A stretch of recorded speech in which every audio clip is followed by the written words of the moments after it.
এতক্ষণ তো আমার স্কুলের কথা বললাম, কিন্তু যে কথা একেবারে না বললেই না সেটা হচ্ছে স্কুলের পিছনে বিশাল বড় একটা পুকুর রয়েছে। এই পুকুরে সব সময় হলো মাছ চাষ হয়, তেলাপিয়া, রুই, কাতল, এই মাছগুলো এখানে চাষ হয়, সরপুঁটি। এবং এই স্কুলে অনেক বিষাদময় ঘটনাও ঘটেছে, অনেক ছেলে মেয়ে এখানে পড়ে মারা গেছে। তো সেই ভয়ে এই স্কুলের পাশে মানে আমি তেমন একটা আসতাম না। আর আর স্কুলের এখানে একটা বিশাল একটা তাল গাছ ছিল, সেই তাল গাছে হলো এক পাশ থেকে আরেক পাশ দাঁড়িয়ে আমরা বউসি খেলতাম। কিন্তু একবার একটা বাচ্চা মারা যাওয়ার পরে আমি আর বাবা ওইখানে, ও সরি, তাল গাছটা এই যে সেই তাল গাছ, এই যে তাল গাছটা এখনো আছে, এই যে তাল গাছ, বিশাল বড় গাছ।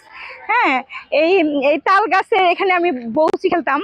তো যখন ওই যে একজন মারা গেল তারপর থেকে আমি মানে খুব ভয় পেতাম। ইভেন এই স্কুলে শুধু যে আমি একা পড়ছি তাই না, আমরা যে চার ভাই বোন, আমরা চার ভাই বোনই এই রেডিও কলোনি স্কুলে পড়াশোনা করেছি। শুধু আমরা না, আমার আমার যে ছেলে আছে, বড় ছেলে, যার বয়স 24 বছর, সেও এই রেডিও কলোনি স্কুলেই পড়েছে।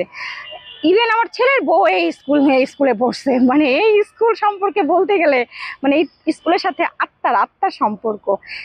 স্কুল নিয়ে মানে স্কুলের পুকুর, সেই মসজিদ, ওই যে পুকুরের পাশে কিন্তু বিশাল একটা মসজিদ আছে।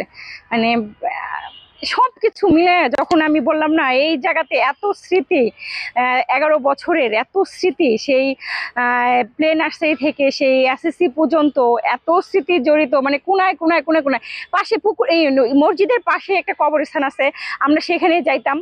আমরা হলো সেই কবরস্থানে গেলে তখন হচ্ছে আমাদের ভয়ে মানে গা ঝিমঝিম করতো, বলতো বান্ধবীরা বলতো, হ্যাঁ এখানে ভূত আছে, জিন আছে, তাড়াতাড়ি চল কবরস্থানে, মরা মানুষের টাইসা গলা চাইপা ধরবো। মানে এইরকম স্মৃতিগুলা জড়িত, কি বলবো। উফ, ছোটবেলা, শিশুকাল আর হয়তো ফেরত পাবো না, সম্ভব না। এই কি বলবো।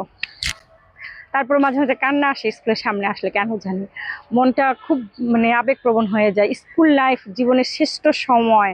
কলেজ ইউনিভার্সিটিতে তেমন মধুর স্মৃতি হয়ে ওঠার আগেই পরীক্ষা টরীক্ষা দিয়ে বের হয়ে যেতে হয়, কিন্তু স্কুল লং টাইম, সেখানে যা বন্ধুত্ব যাদের সাথে হয় সেই বন্ধুত্বই থাকে শেষ মৃত্যুর আগ পর্যন্ত। মানে